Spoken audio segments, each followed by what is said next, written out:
Clerk. Thank you, Minister. I wouldn't miss an opportunity to talk about the gigantic road signs. What do we call them? Information boards. Yep. You know what I mean.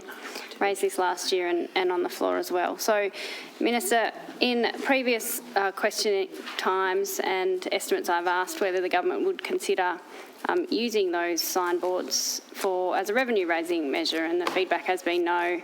They are for the purposes of advising motorists of how far they are from their destination, even though most people have the capacity to do that through Google Maps on their phones. Most people, not all, I acknowledge that, to be able to tell them how far they are from their destination.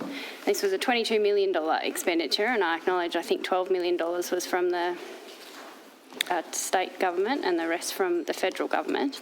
Given the dire situation of the state's budget, will the government consider using these signboards for advertising as a revenue-raising measure?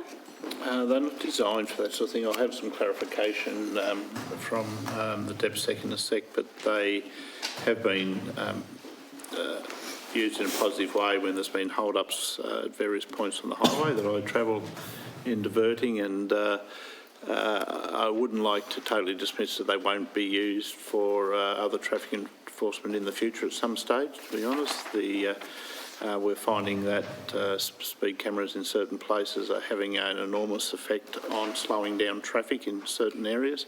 They mightn't be in the right areas for that to happen, but we need to look at all aspects of road safety and the speeds, country roads, the speed of travelling in and out of the cities as well, to minimise major accidents. But I can't remember the exact answer on the advertising, so we'll ask the Deputy Secretary for clarification, please. Through you, Minister, there is no policy in place to use them for commercial purposes. Fundamentally, they are about advising the time for a destination, but again, for any other sort of emergency advice, safety information, or changing conditions on the network to get that information out as quick as possible to our customers and to the public.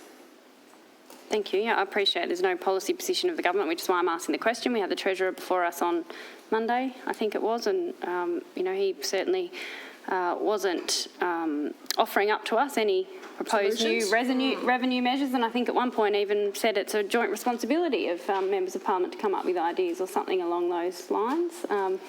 Anyway, we won't go further into that, but there's an idea for you, Minister. So I'm giving you an idea, and I would appreciate you considering that. And look, it has been talked about briefly in the past, so we'll keep that on the agenda for things like that to be used for that sort of advantage. And I guess we will be looking at all aspects of revenues. Whether you actually need the things in the first place would be a good thing too. That's right. Minister, I believe